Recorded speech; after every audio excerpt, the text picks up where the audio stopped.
Okay. Okay, everybody, welcome. Welcome to another essential conversation here at Wellbeings, and I am honored and I feel very privileged to have what I would call a man with wisdom, Peter O'Sullivan, who's a very, very versed and experienced psychotherapist. Peter lives in Ireland in a wee place called Blessington in Tallaght. Peter's going to share his story on recovery from sort of the different stages, late stages of alcohol and addiction through to real recovery. And Peter's now an accomplished psychotherapist with a long history of working residentially with his clients. And he has a passion about working experientially with his clients. Experientially, yeah. Mm-hmm. Yeah, and there's a sort of, he uses that with a sort of focus on psychodrama. Group therapy, group psychodrama.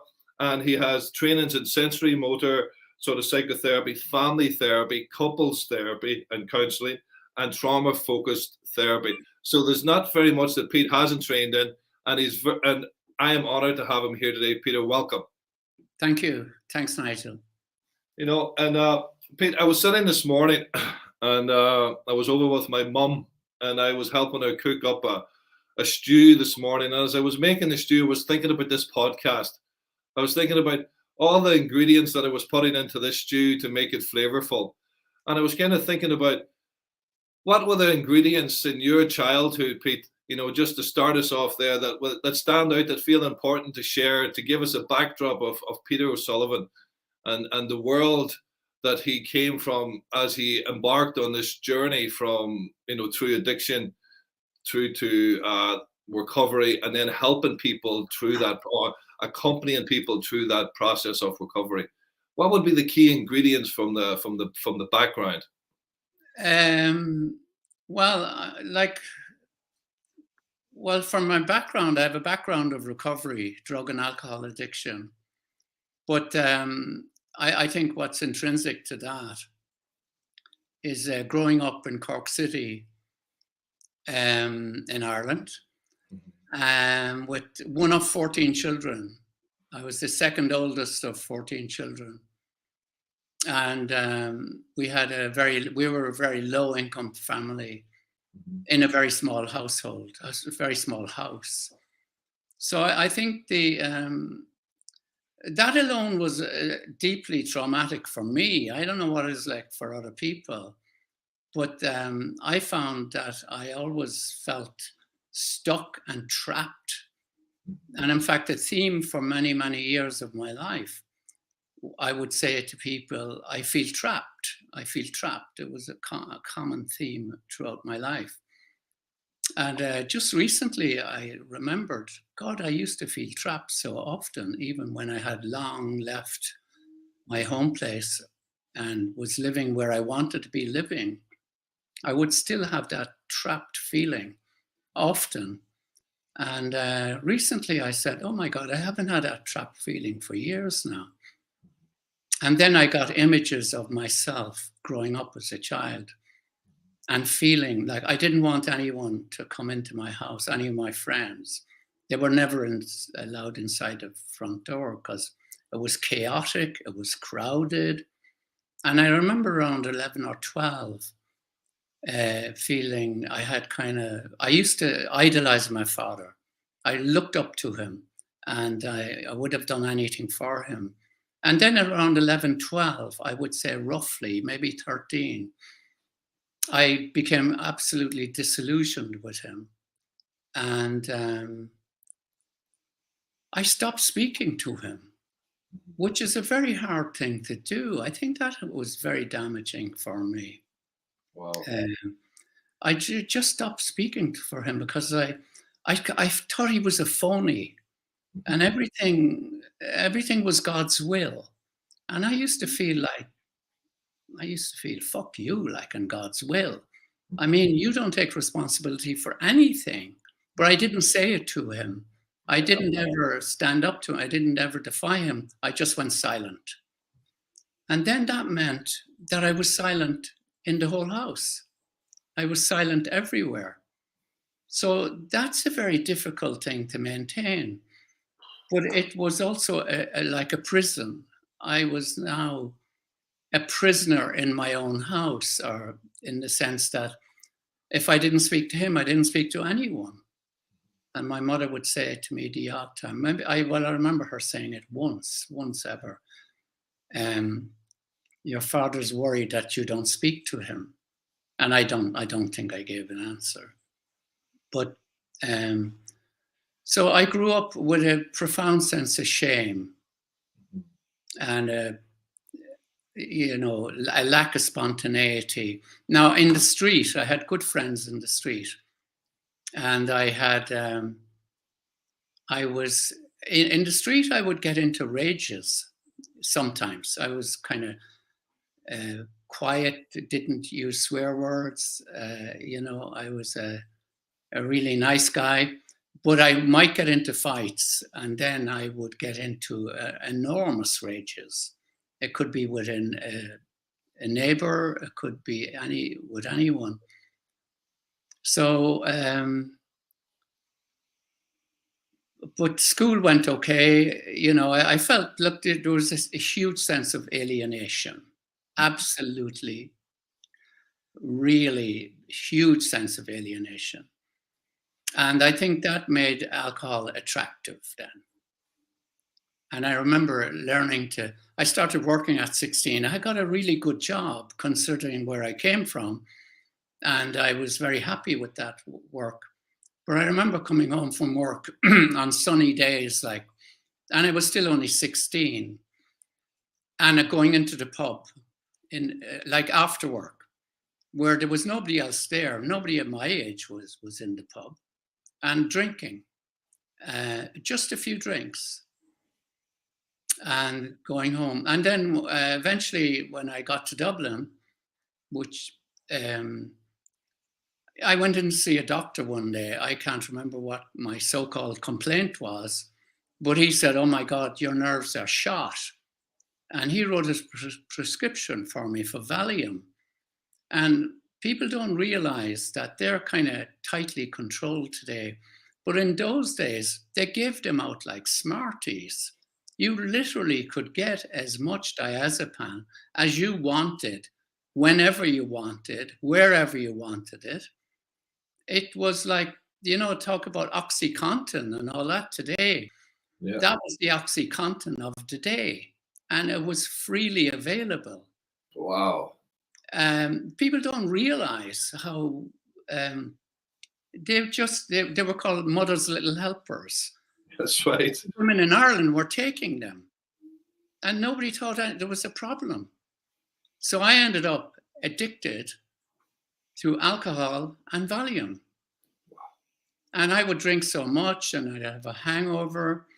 And then I'd leave, I'd wake up in the morning and need to go to the pub. I'd make my way to the pub and then pop 1 or 2 Valium and drink.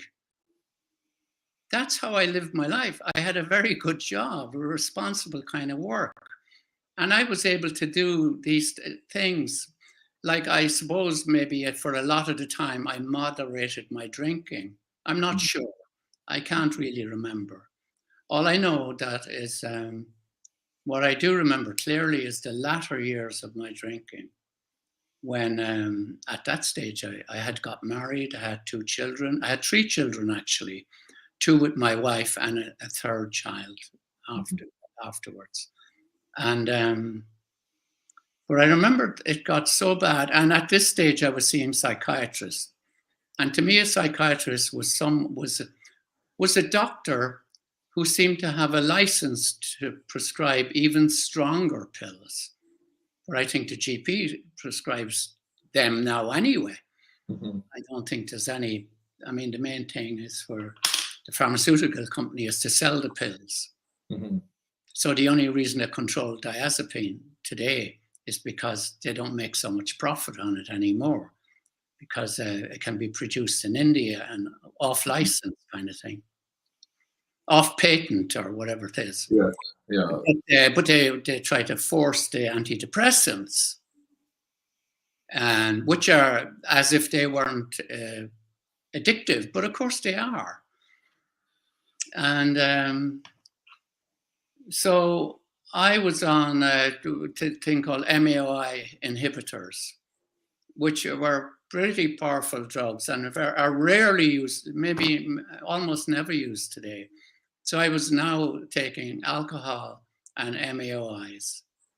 And I was in treatment for alcoholism. I was in one of the top treatment places in Dublin at the time, St. John God's.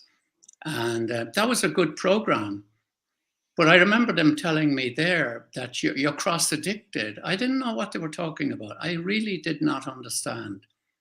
I don't know whether it was clear enough, but I was obviously addicted, not just to alcohol, but to diazepam. Mm-hmm. And I do remember, my fellow patients, let's call them, they would come in with their alcohol problems into the detox. And they would seem to be okay in a little while, but I wasn't okay in a little while. I was rattled and shook, and I had these zaps and all kinds of sensations. Mm-hmm. I didn't know that was a diazepam withdrawal. And it didn't seem to be recognized in the hospital that I was going through a withdrawal, which was much more difficult than the alcohol. Mm-hmm. Wow. But nevertheless, I kind of made some progress there. I went to Alcoholics Anonymous, but I and in those days again, Alcoholics Anonymous was quite powerful. But I think it's a much more developed organization today. Mm-hmm. I think I find it fantastic today. Alcoholics Anonymous. I still go, not as much. But it is life-saving. But eventually, I think in the lead up to talking to you, Nigel, I told you about like the last withdrawal I had, if you like, when I ended up literally homeless, really. I had lost I had lost connection with my wife. We were separated. At the time, you couldn't get a divorce. She got a high court separation. I was in a really bad way. And an AA person I knew, I don't know where I met him or he found me, but he took me up to this psychiatric hospital and he gave me his address. He gave his address and I was not in a good state. And I was admitted to the hospital. And then the next day or two, this old psychiatrist said, "What are you doing here? You're not supposed to be here. You're not from the catchment area." Mm-hmm. But she kind of seemed to take a real deep interest in me. Mm-hmm. I remember some of the other patients kind of saying to me after a while, like, "Peter, why are they going to so much trouble for you in this hospital? Like, what is it about you?" I said, "I have no idea. I've never been here before. I've never met that doctor before." They seemed to, but she arranged all kinds of things for me. And eventually I ended up in the Rutland Center. And I remember her organizing someone from the Rutland Center to come and interview me. And he told me, I remember one of the things he said to me when he was talking to me. Now, remember, I was in really severe withdrawals. I was in withdrawals for about 6 months to a year. Wow. That was all the MAOIs and all these things coming out of my system. Definitely. And I don't think people understood it. I really don't. But I thought I was too far gone. I remember this American guy from the Rutland talking to me. And I remember him saying, "You're fucking crazy." And I said, "Yes, I know I'm crazy." And he said, "Do you want to stop being crazy?" I said, "Yeah, but it's too late." And I was really convinced that I was gone beyond all help. I was a psychiatric case and that I needed psychiatric medication, which is the bloody thing that was killing me, of course. Mm-hmm. But I didn't see that. So much so, there was one day, it was a Sunday, I think, there might have been people visiting the hospital, and I was doubled over in my bed, and this doctor was standing over me, and I must have been making sounds or something. And he said, do you know what's happening to you? I said, I have no idea. I was holding my stomach. I was doubled over. He said, you're in withdrawals. That was amazing. Like, I had no idea that I was in withdrawals. Not a clue. That's how crazy it was. And they wouldn't give. It must have been relieving, Peter. Hmm? It must have been very relieving to hear somebody explain what you were doing. I remember it so clearly. It was kind of, oh my God. You know, because you hear about the drug addict. They were all prescribed. I was a drug addict. And in fact, the name, it helped me to see myself as an addict rather than an alcoholic. You know, I was an alcoholic, of course, but I was a drug addict. I was an addict. Addicted. I remember one of the counselors in that place saying, we need to put you in a cell there and feed you between the bars because you're going to be drug seeking. And I was absolutely drug seeking. I had been drug and alcohol, well, drug seeking. Alcohol was the social side, and the secret side, the hidden side, that was the drugs. The vast majority of drugs I ever took were prescribed. And then I started, but anyway, I ended up in the Rutland Centre anyway. I had court cases as well, court troubles, so I couldn't go there. I remember refusing to go to the Rutland, to that guy.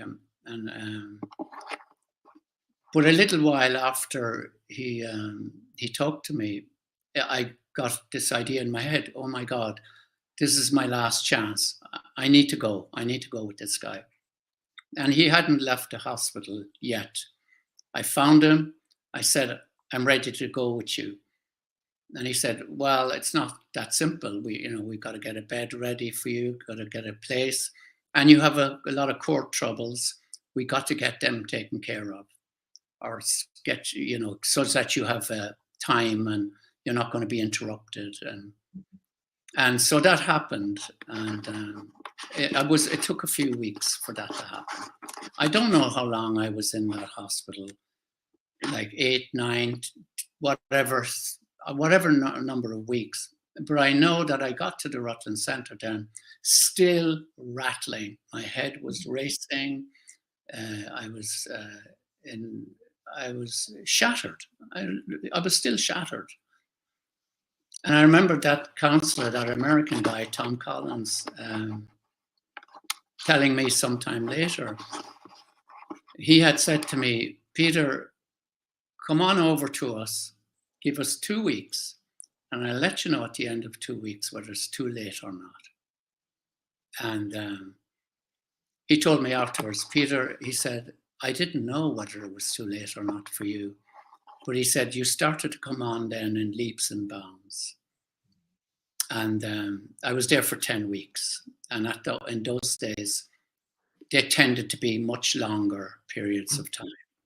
Peter, what do you think, well, just want to pause here for a moment, and just for anybody who's watching, who's had struggled, challenging childhood, where you may have been alone or isolated emotionally, where you may have been riddled with shame or guilt or pain, and just noticing when that's suppressed, how it can show up later in life in different addictive tendencies or different compulsions. But just hearing Peter's story, just the key people, the man who came from AA, who was like an angel, who brought Pete was open to that. That was the first step towards something different. And then a doctor, pivotal role, taking an interest in Peter, the importance of interest when we grew up, and especially when we're troubled or when we're struggling, to move towards people who can have interest in us and noticing the impact of that. Then the third angel comes in. This other guy, this American, Mr. Collins, came in again, that saw something in Peter and spoke directly in a way that was truthful. All these pivotal moments where Peter needed somebody to help him to move through this sort of, sort of addictive sort of merry-go-round that he was on that would break the chain a little bit. So Peter, I'm also curious, what was it that had you started to get leaps and bounds in this program? What was it? Was it your like resolve to say, hey, this is my last chance, I better make it work? Like, what was it that supported your movement and improvement, I suppose?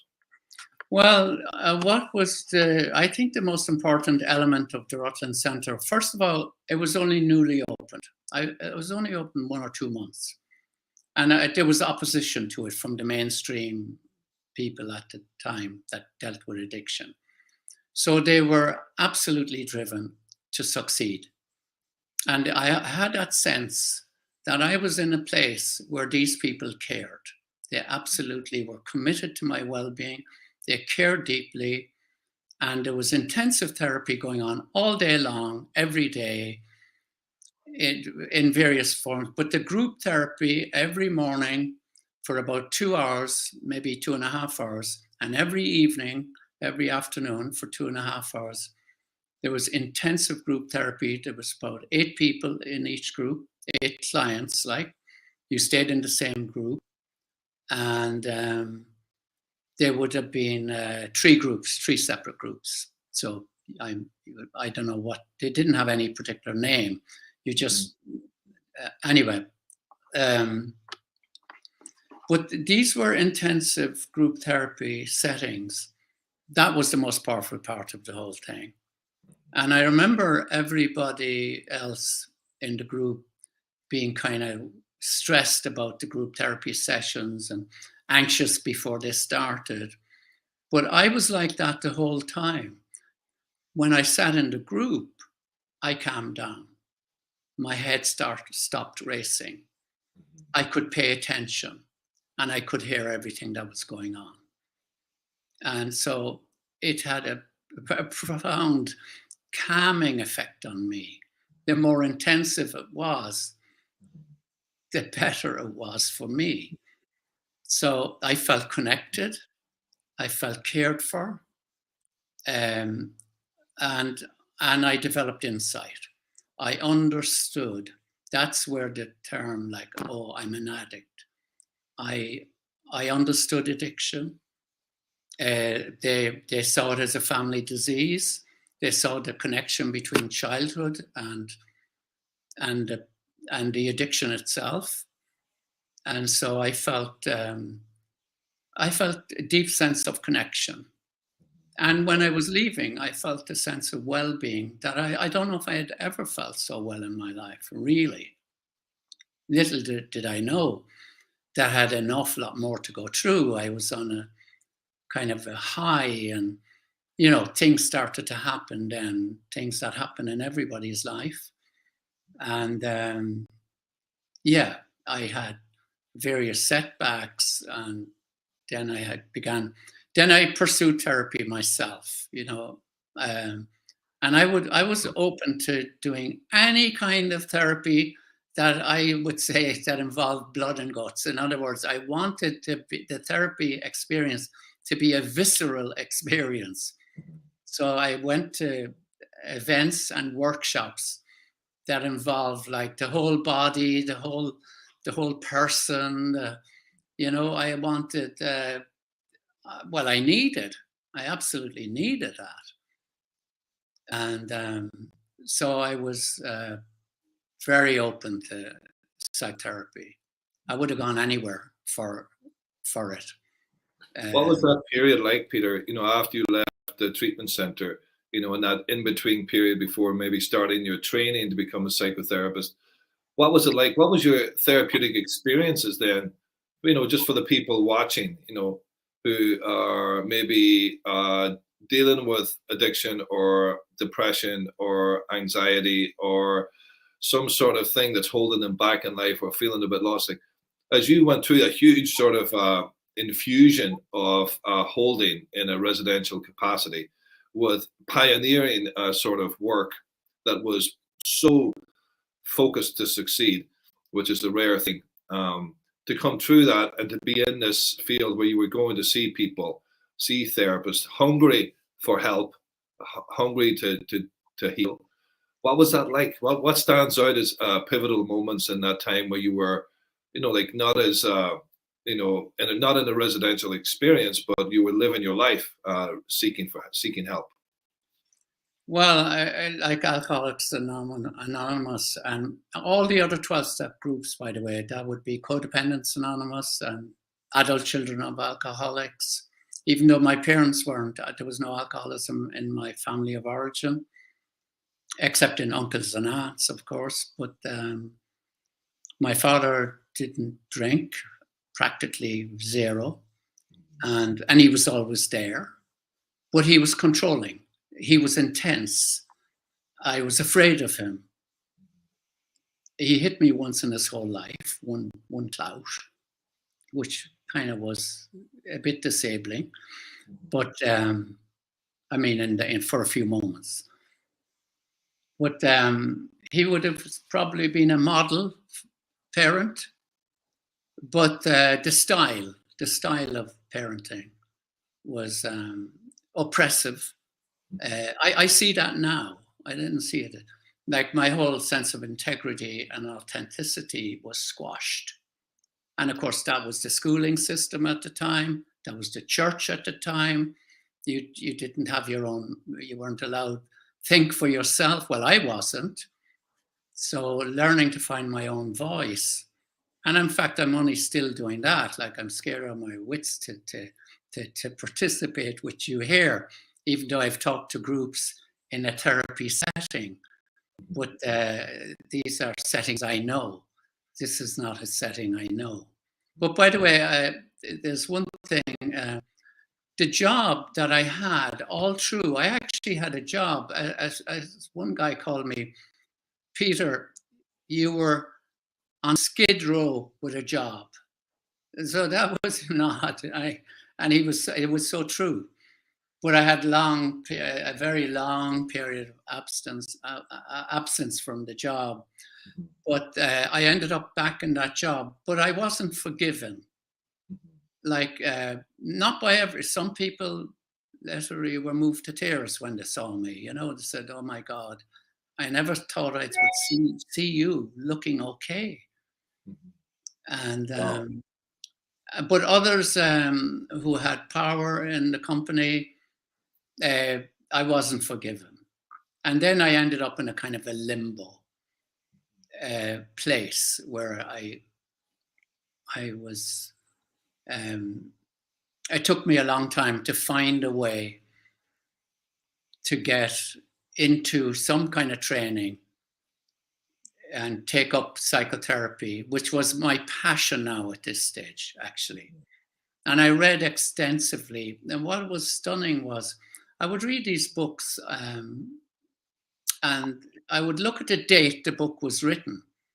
And it could have been written 50 years ago. And I said, my God, all this knowledge is here all that time. Nobody ever told me. I went to doctors, I went to psychiatrists, I went to AA in those days too. Nobody ever told me that all the information I needed was already known. And that's the way it is today, right now. There's so much known, but it doesn't get transmitted. The systems we have there's so much about diet and food today. Food we eat today is killing us. And they profit from the diseases that it causes. And I say there is a conspiracy. There are people going on with, there are these conspiring things. Like, the biggest conspiracy is right here now, facing us. It's the advertising on TV, the medical people controlling how medicine is. We don't get medicine, we get politics, and we get, how to make money. But you can see there's an outrage in me still. Like I still have an outrage. You have a bite to you. You have and it's rightfully so that we do, that we kind of open our eyes without blinkers on to see the truth that's there, and not get so seduced by the fantasy of it being a Walt Disney movie.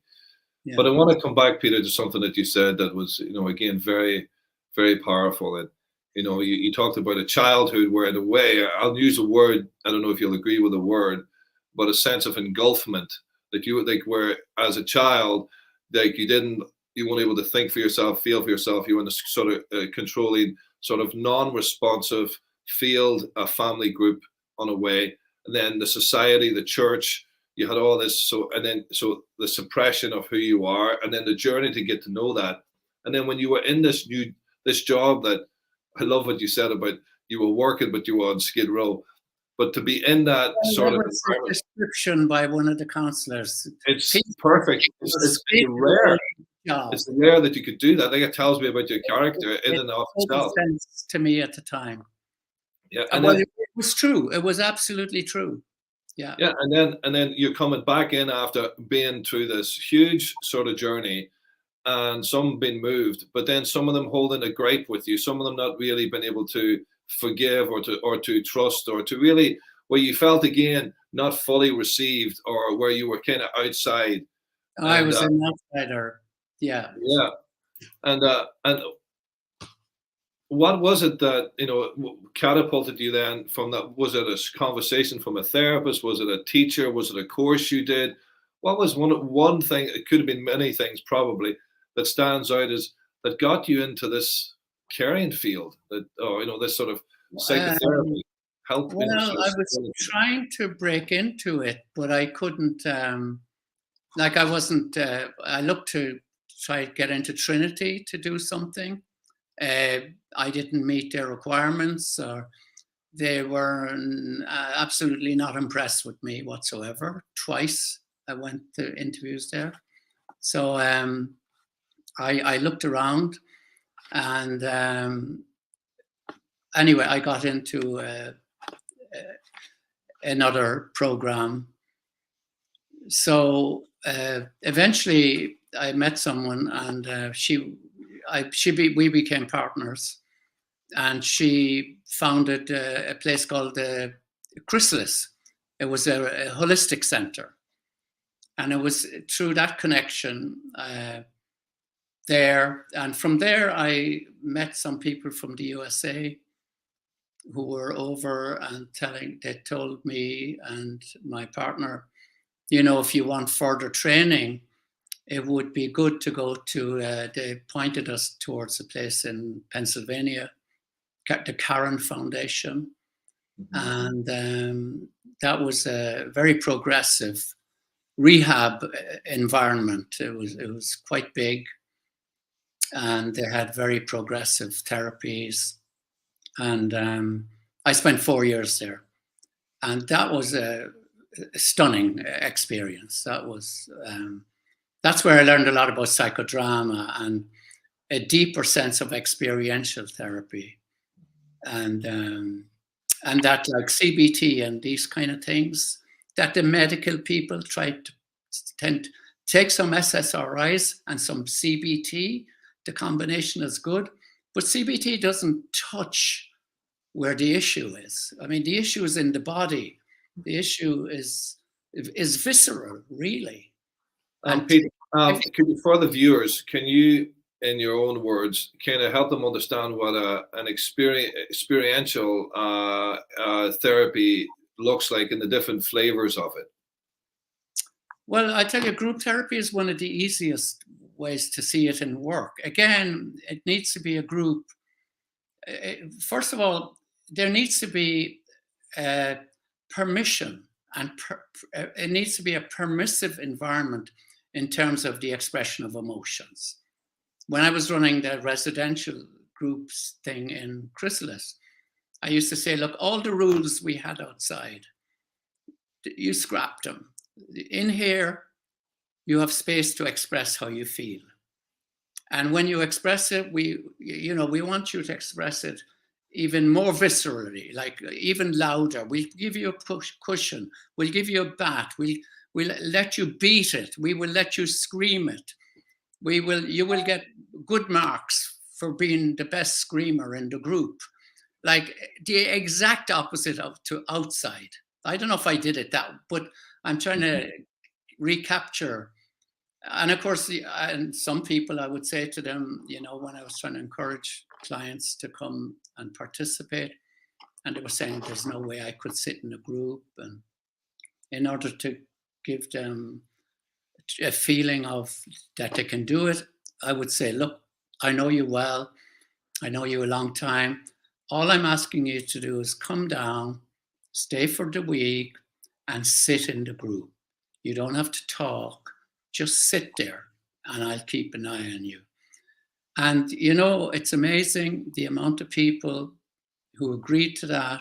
And within one day, they get the sensation and the feeling, the connection, the trust, the openness that they see around them.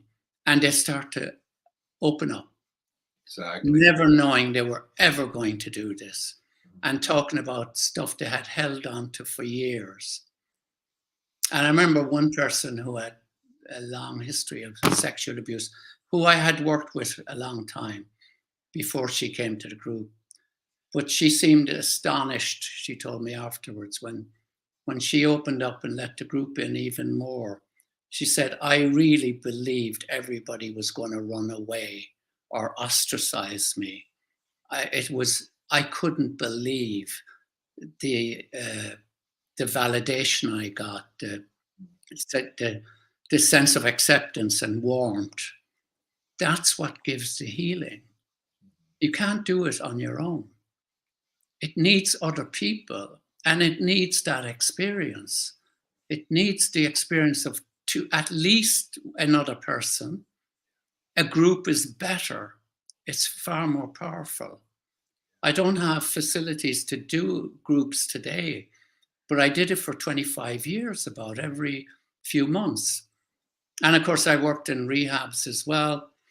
The place in, I remember the first time it being in psychodrama sessions in Pennsylvania and thinking to myself, setting up this kind of mini kind of play, if you like, this little mini drama. Like, it's a bit elaborate, and but I have since learned how to do it fast.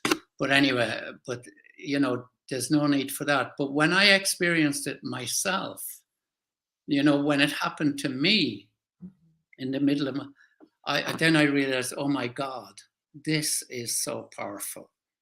This is so powerful that I would trip over my deepest pain and deepest core emotions unexpectedly. And I was just acting out something.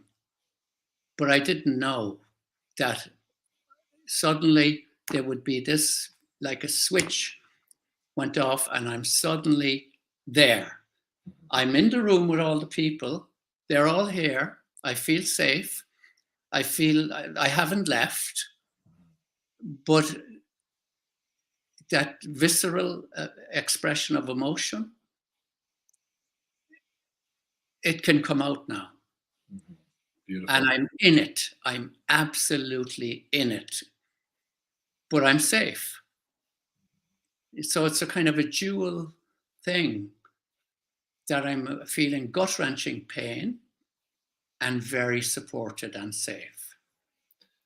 That's I pause you there, Pete, because that's so, again, for the viewers, I just want you to kind of take a moment and just feel into what we've just said. Let me just kind of rephrase it in a way.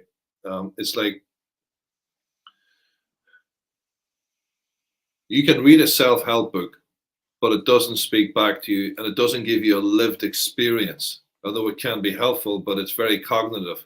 What Peter's talking about here is a lived experience of something new, where he gets to experience in his full body and his mind the pain from the past, the trauma, and being able to feel at the same time that, remember at the beginning, there was this time where he was all alone and he was pulled back from his family. He was holding on to this trouble. Now he's allowing the trouble worth having into the room.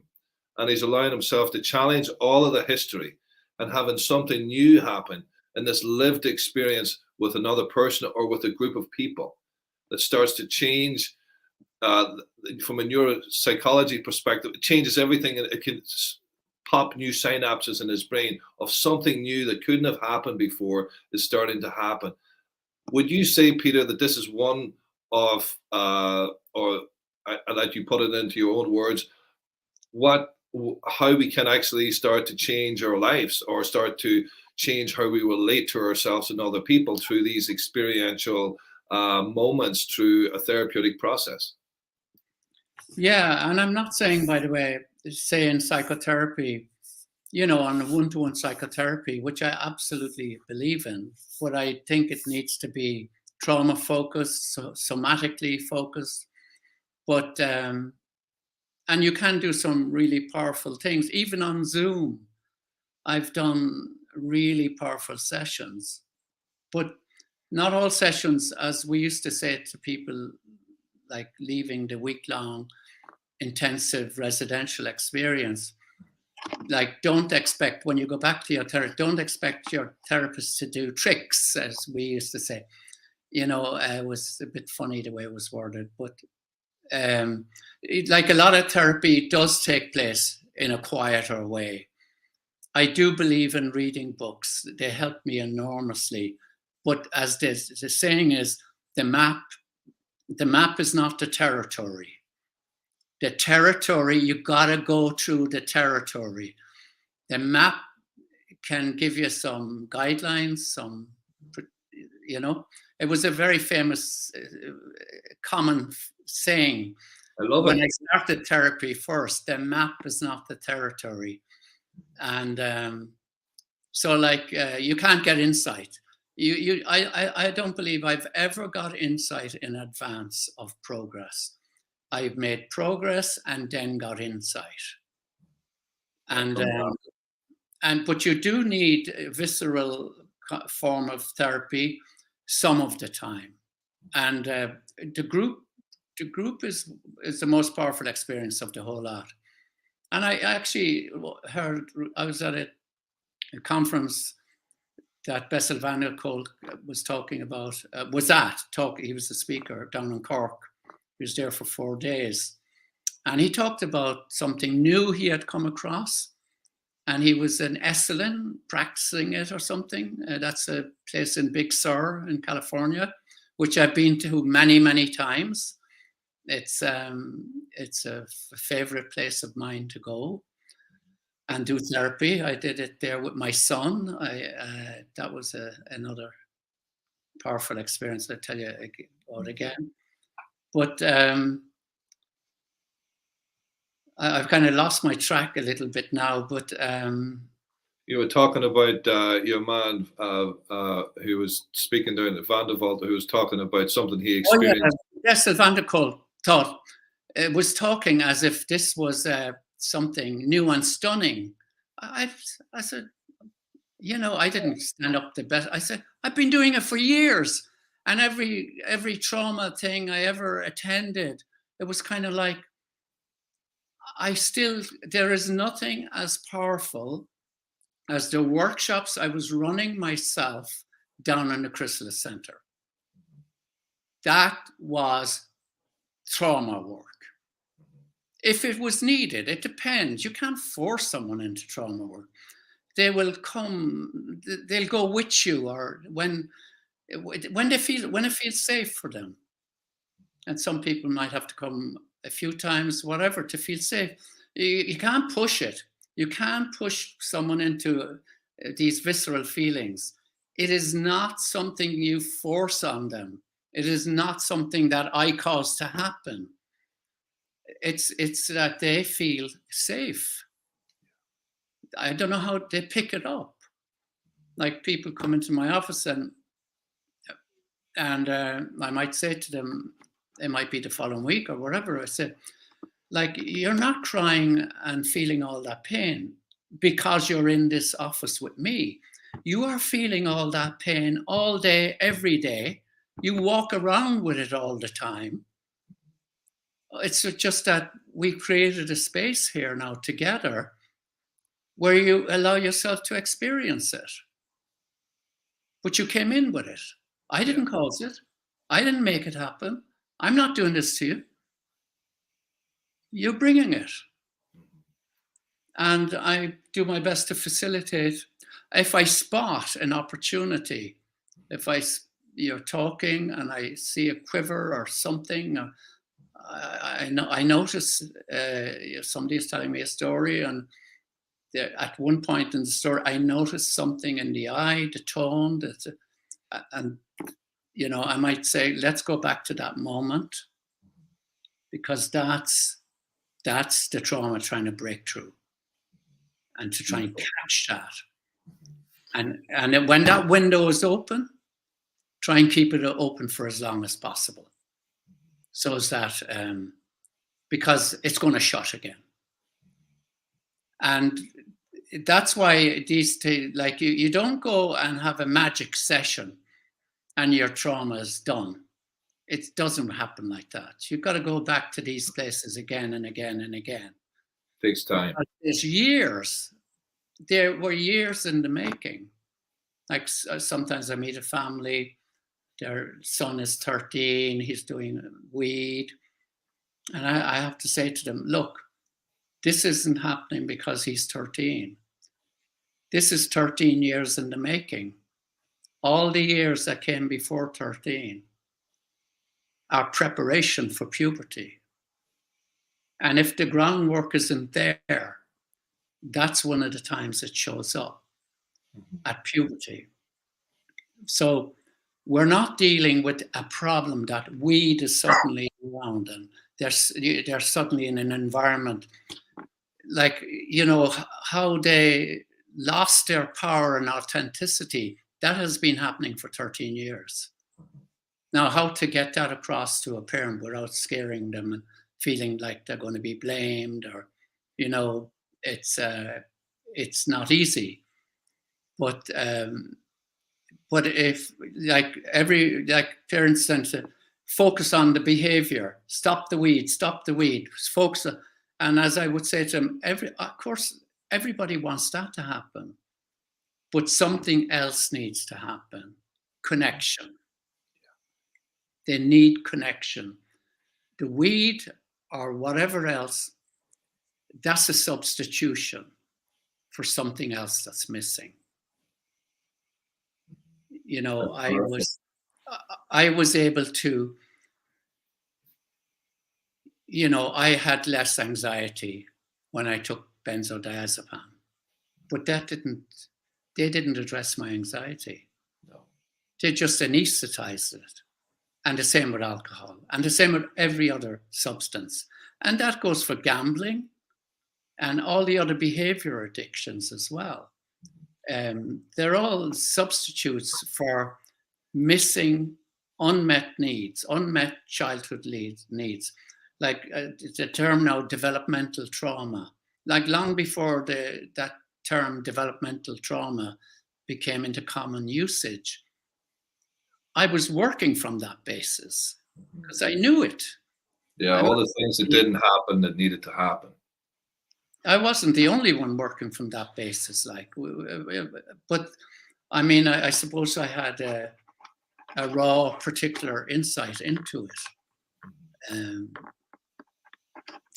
So yeah, very profound.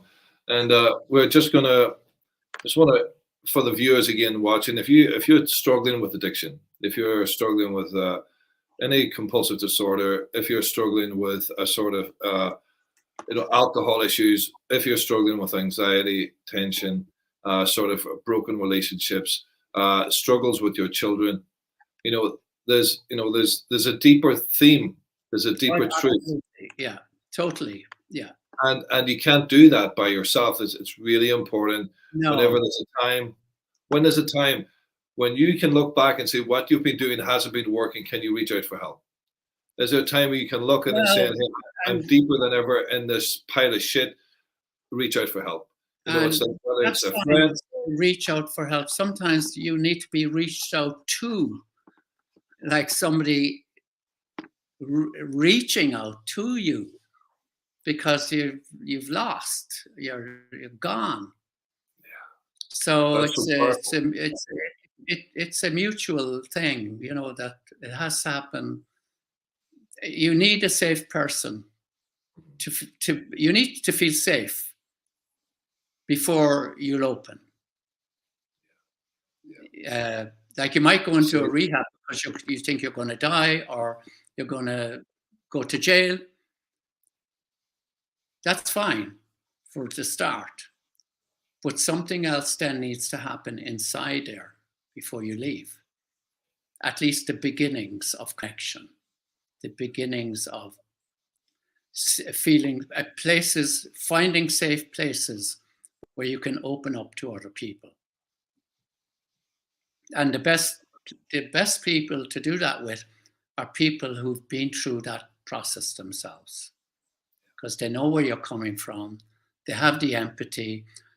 By the way, I don't mean they all have to be addicts, because some of the best therapists were not alcoholics or drug addicts, but they were coming from that place too. Like they have their own journey. Every human being has their own journey in this life. It's nobody escapes without wounding. Absolutely no one. I have no doubt. It's a hard job being a human being. It's tough going. Look at these people in Ukraine at the moment. You know, I realize that, you know, in the last 8 or 9 days, I've cried every single day looking at these images or listening to people. And I realized that when I was born, there was a war raging in Europe and around the world, which was ended with nuclear bombs dropped on Japan. And I'm thinking, what's going to happen today? How does this one end? And will we be there when it ends? I mean that in like, do we just blow ourselves to pieces? So like it's essential. Human beings are made to connect. Yes. You're born with connection needs. Like you're born with 2 fundamental needs: stay alive and connect. Because the only way you're going to stay alive is if you have caring human beings who are invested in your well-being. But you're also vulnerable to trauma, because if they're very anxious parents, they're going to love you and care for you and take care of you. However, they may traumatize you a lot in the process. They're not aware of that. That's a lot of what's going on at the moment. Our schooling systems fail. You know, you get into trouble in school and you get expelled. How does that help anyone? You get drug problems, you get put in jail. How does that help anyone? Like the war on drugs that they had in America. How does it's never helped a single soul.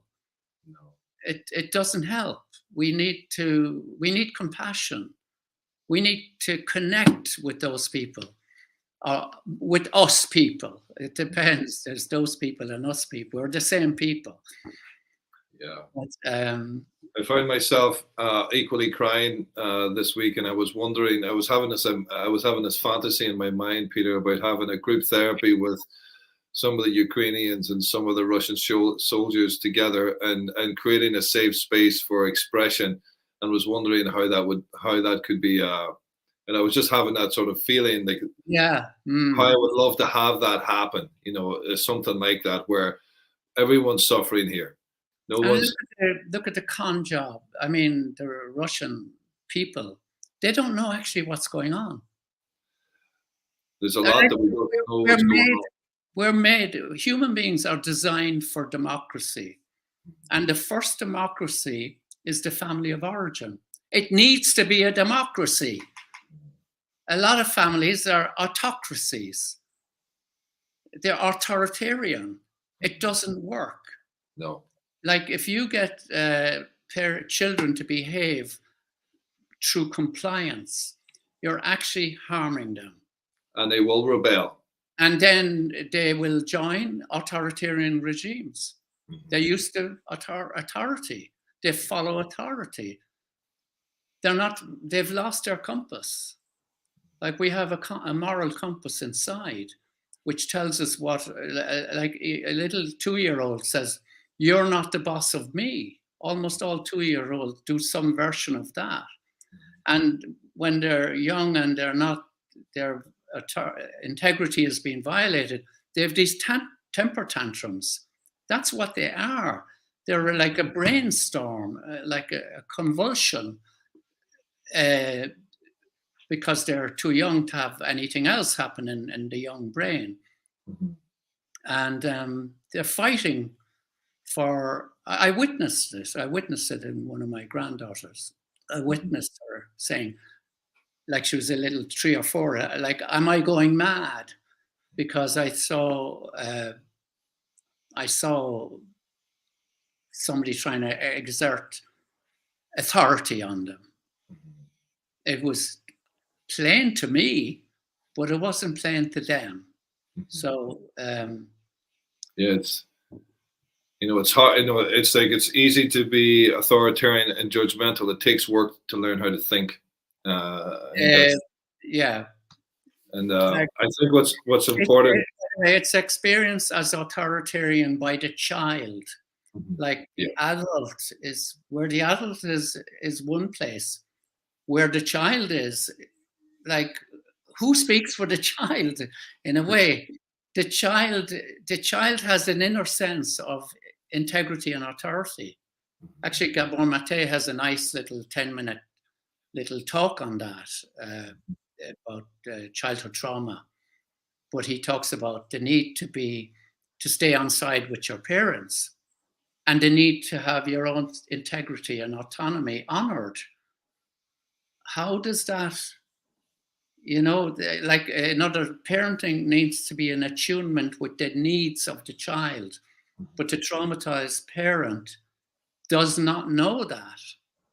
Like I said, a war was raging when I was growing up, but my father, like, what was raging when he was growing up? His father was a soldier. His father was injured in I don't know which war. I think it's probably World War One. All my grandfathers were soldiers. I come from a traumatized background, and of course the Irish population were traumatized. So we've got this all over the world. Nobody escapes. Yeah. It seems it's almost like war. Anyway, it's a catharsis of some kind. Putin, I'd hate to think of what he went through. Him and Trump are a twin, are a pair. They're an absolute pair. I have no, I have no time for them, but I do realize there's a Putin in every one of us. Exactly. There's a Zelensky in every one of us. It just depends on what has happened to us in the meantime. Yeah, the collective shadow. And I think what stands out, and a nice segue back into the body of work and the journey that you've shared today, Peter, about, like, from this lack of interest, this lack of contact emotionally, this learning to hold it inside, and then at the right time, then slowly medicating and with alcohol, and then having a drug dependency that he didn't even know because it came from an authority.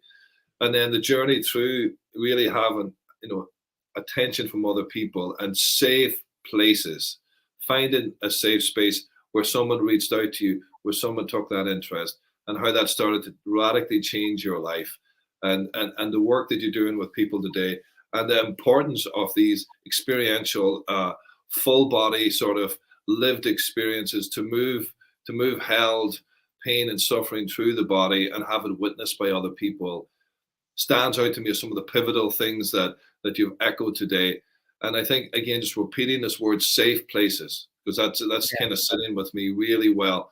So again, if anybody resonates with anything that we've spoken about, Peter's contact details are in the link below. So do reach out to him. If you're not drawn, but reach out to some therapist if that's what you're drawn to, or reach out to our company, Wellbeings. We're here to help. We're here to have a conversation if it's needed. We're here to give information and education when it's needed. But the main thing I really want you to do is just take a moment, just reflect. If anything's moving as you hear us talk, anything resonates, then take a moment to think about that. Maybe it could be important to because we live in a very busy world where we get busied, but just taking your time and feeling in as you hear us talk, listening to hear what starts to happen in your bodies. And Peter, I want to thank you for taking the time out of your Saturday to be with us here today, and to really give us this gift of a lived life with its ups and downs, its hopes and its losses and its loves, and just like how that's what life is about. Nobody escapes the trouble, and it's how you meet the trouble that maybe can make life worth living. And for the viewers who don't know, like I know Peter probably now going back about 15 years, 16 years. He inspired me silently inside. I always admired him. I admired his wisdom and the gravity of his work and the depth of his work. And to me, it just feels like it feels vulnerable to say that out loud to you in front of everybody. But I think in our lives, it's important that we have people that know more than us, and that we can look up to, and that we can get inspired by, re-inspired by. So again, full circle, we can't do this thing called life by ourselves, and it's important to have, if we need help, to reach out, or to know that we can learn. We can keep learning, whether it's becoming a florist or whether it's one to become a therapist. That life's about connection and learning, and not being alone. So Peter, thank you so much. Thank you, Nigel. And you can see why I was anxious about doing it, because I like, I knew I would probably end up being a bit raw, and I might offend some people and so on, but I can't see another way to. No, it's real. To come online. And I didn't know some of it was live, by the way. I told you that, but I agreed to it. I didn't. I think you probably already had told me. So yeah, we've had a lot of viewers already message in that they're very inspired and have had a very insightful experience with just hearing you share, Pete. So just being real and raw, yeah, it doesn't need to be. Thank you, Nigel, for giving me this opportunity. And I also saw the charismatic. There's a charisma in Nigel that has to be experienced. Okay, thanks, Nigel. Well, Pete, when I'm coming to Dublin, I'll be messaging you to meet up for a cup of tea. Yeah, excellent. Thank you, Peter. Take care. Take care. And everybody, if anything moved you today, please hit the like or the share button so we can reach more people. Thank you very much. Take care, everyone. All right. Take care. See you now.